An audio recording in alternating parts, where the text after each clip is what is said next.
Dhe tani është koha që të lidhemi drejt për drejt me kolegën ton Fëllënzën, e cila do të zhvilloj intervistën me Kujtim Kurti, drejtori ekzekutiv i organizatës jo qeveritare Lëvizja për përparimin e turizmit. Fëllënza, linja për ty.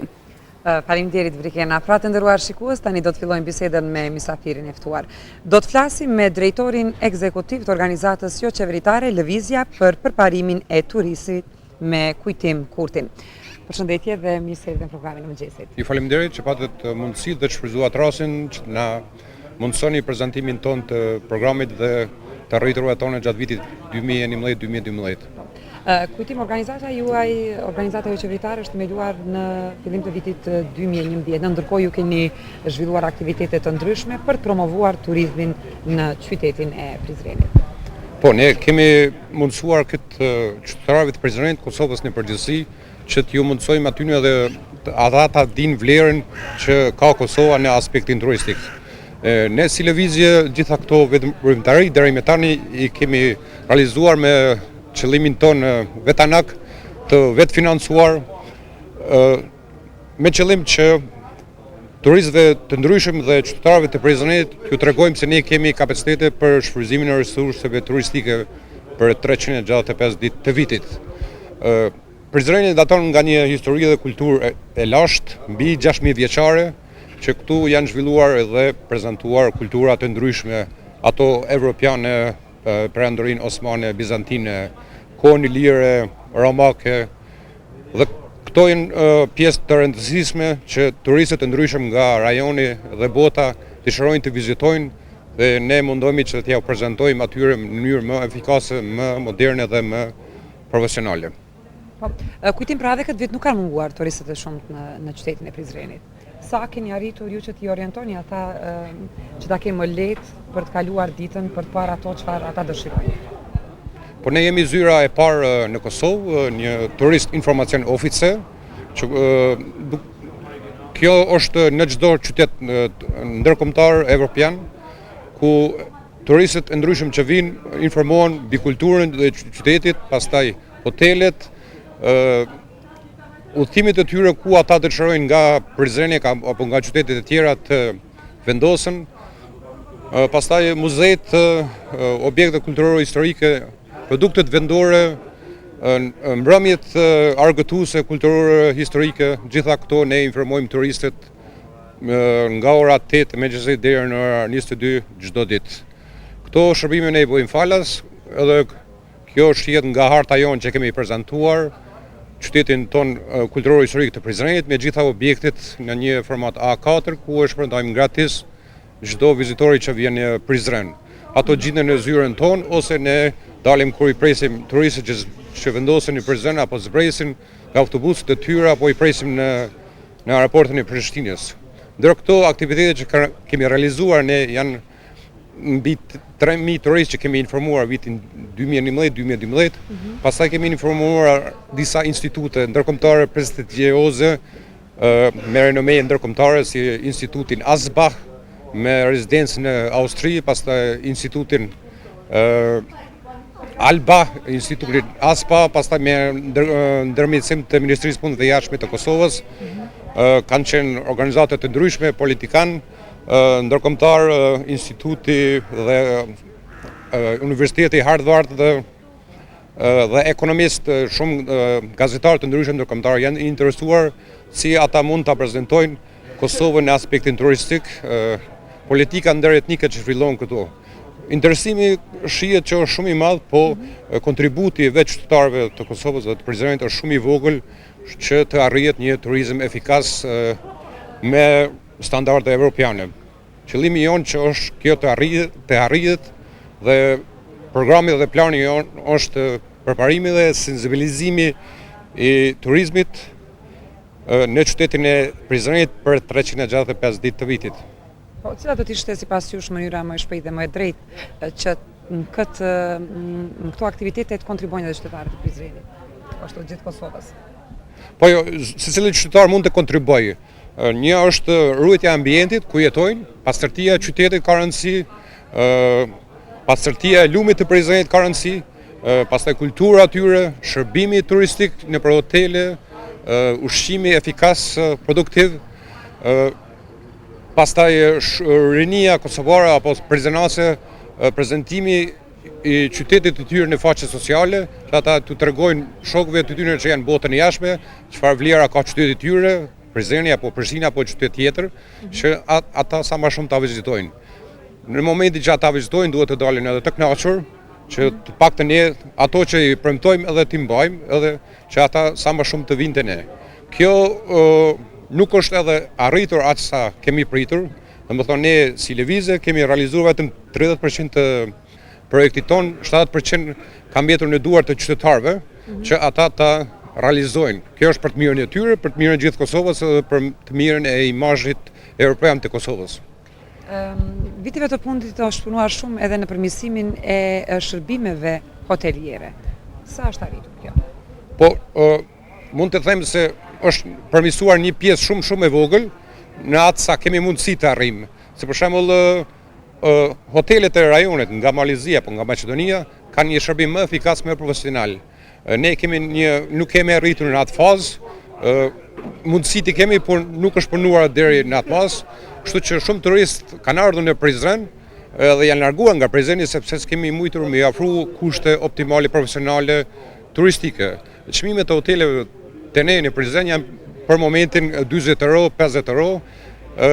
Ne si lëvizje kemi bërë presion vitin e kaluar dhe kemi mundësuar që të hapim përmes investorëve të ndryshme 2 hostele që kanë çmime 10 deri 15 euro. Pa ato janë 30 shtetër nuk mjaftojnë shumë.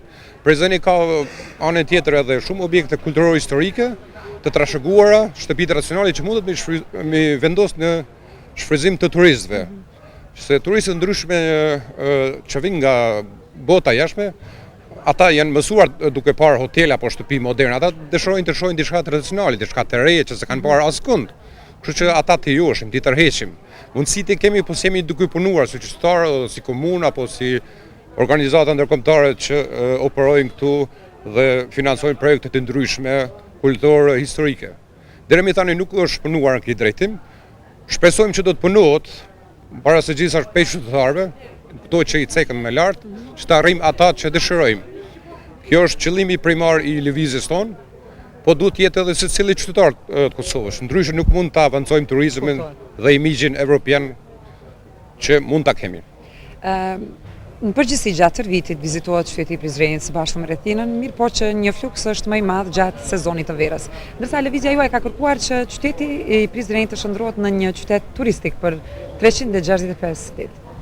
Po ne kemi si cek më parë shumë burime natyrore, edhe ato tjera të kulturore historike, si ceka më parë mbi 6000 vjeçare, pastaj kemi malet nacionale të Sharrit, qendrën historike të Brezovicës, kemi pjesën bukurore natyrore të Marashit, që ka shumë kapacitet të mjaftueshëm që ne turistët që vinë nga diaspora mund t'i marrim në qytetin tonë, duke ju krijuar aty mundësi, bazene dhe qendra të rekreacionit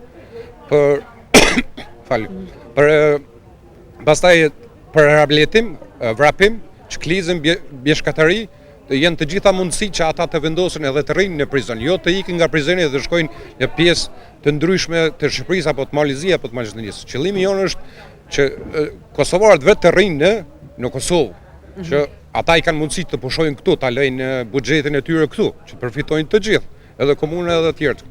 Kështu që mund të vinë edhe, se jemi mësuar duke udhëtuar shtete tjera, duhet t'ju amundsojmë kushtet që ata të vinë te ne ta në vizitojnë. Kjo është reciproke që duhet të zhvillohet në të ardhmen. Domethënë këto që i ceka më lart mbi bukuritë tona natyrore janë kushtet elementare që mund ta zhvillojnë për 365 ditë të vitit. Në Prizren mungon edhe një bashkëpunim ndër në mes organizatave të ndryshme jo qeveritare, të cilat nuk bashkëpunojnë me njëra tjetrën, se po të bashkëpunonin mund të kishim një jetë kulturore, jetë të natës që ka shumë nevojë. Mungojnë këto qytete? Këto mungojnë, për shembull Prizreni ka Dokufestin, po nuk ka kino. Gati 12 vite nuk kemi kino. Kjo është mungesë e madhe shumë, se ne ju prezantojmë të huajve që kemi një Dokufest, po nuk kemi kino. 12 vite mungon kino, s'kemi asnjë kino. Neve na duhen së paku një 2 mega kino, që aty do t'i punësoni qyteti Prizrenit apo investor mbi 200 punëtor. Kështu mund gënë edhe diskotekat, shumë turistë ndryshëm që vinë nga Prishtinë, nga Tirana, nga Durrësi, rrinë në Prizren deri në mbrëmje dhe ikin prapë, se s'kanë si me kalu një jetën e natës. Ata dojnë të kalojnë jetën e natës, të rrinë, të pushojnë, nesër prapë të vizitojnë ato objekte që si kanë vizituar, e kështu që të nërojnë 2-3 ditë. Ne i kemi mundësi t'ja ofrojmë, po s'jemi duke punuar. Domethënë është duke investuar në drejtime të ndryshme, po jo aty ku përfitohet paraja dhe tregohet imazhi evropian i Prizrenit. Për të realizuar këto aktivitetet të cilat ju i përmendet, keni hasur në bashkëpunime për krajën, për komunës? Deri tani nuk kemi hasur asnjë përkraje, as morale, as financare. Ata as na kanë vizituar neve, zyrën tonë, paktën na kanë penguar që të punojmë ashtu si kemi planifikuar në qëllimin tonë, realizimin e turizmit për 365 ditë të vitit. Kështu që jo vetëm nga ata, po edhe nga bashkësia ndërkombëtare, edhe në disa shoqata të Prizrenit apo të Kosovës nuk kemi hasur në bashkëpunim. Mund të them se shumë projekte të ndryshme të Bashkimit Evropian nuk drejtohen aty ku duhet të zhvillohet dhe përmirësohet turizmi në Prizren dhe qytete tjera, po shkon në drejtime të kundërt që s'ka as pak lidhje me turizëm. Këto janë ato kushtet që duhet që Bashkia Evropiane të investojë në probleme serioze të turizmit. Se ne jemi vetmja shoqat në Kosovë e cila merr me sfidat dhe problemet. Jo nga ata shoqata që i marrin turistët nga Prizreni dhe i vendosin në shtete tjera, apo qytetarët e vet i vendosin në shtete tjera. Qëllimi jonë që kosovarët të rrinë këtu ta lejnë paranë, këtu të kalojnë mirë. Ju jeni një banor i Prizrenit, por që jetoni jashtë vendit. Po. Jetoni në Amsterdam, si arrini që të merreni me gjitha këto aktivitete? Apo sa po arrini që dhe atje të promovoni turizmin kosovar? Po unë personalisht punoj gati 11 vite me turizëm, ky është një hobi imi, në realitet kam një profesion tjetër. Kam punuar disa shtete të botës dhe kam parë atje se shumë shtete të ndryshme, të vogla apo qytete nuk kanë kushtet sikur i kemi ne, po kanë një kulturë qytetare. Ju ofrojnë cilësi, ju ofrojnë kulturën e tyre. Kjo ka shumë rëndësi. Ne kemi ato, po nuk i ofrojmë. Kështu që duke e parë ata që kanë bërë shtetet e tjera, kam dashur ta bëj këtu në qytetin tim. Kjo është dëshira ime personale, që dua t'ja kushtoj vendit tim ku kam lindur. Kështu si unë duhet të jenë gjithë, ndryshe nuk mund të përpavim. Kjo është iniciativë vetjake, po duhet të jetë iniciativë shoqërore, ndryshe nuk mund të kemi përparim. As në këtë drejtim, as drejtime tjera. Mirë, atëherë kujtim janë këta minuta që kemi rezervuar për zhvilluar këtë bisedë. Faleminderit shumë për kohën që na ofruat dhe suksese në punën që bëni. Ju faleminderit të juve që na ofruat mundësinë të prezantojmë programin tonë dhe ato që kemi arritur deri tani. Ju faleminderit. Faleminderit. Të nderuar shikues, këtu dhe përfundojmë bisedën me mysafirin e ftuar. Do kalojmë tani lidhjen në studio ku ju pret Brikena me pjesën e fundit të programit të mëngjesit për ditën e sotme. Fallënza, faleminderit për të intervistë që na solle në këtë program mëngjesin dhe vazhdojmë të utjeri edhe në programit ton me kronikën sportive. Dinamo kualifikohet në Ligën e Kampionëve kurse Stuttgarti në atë të Evropës. Mourinhos nuk i intereson në Superkupa. Përfundojnë ndeshjet e para të turneut US Open. Të ndjekim pra këto informacione.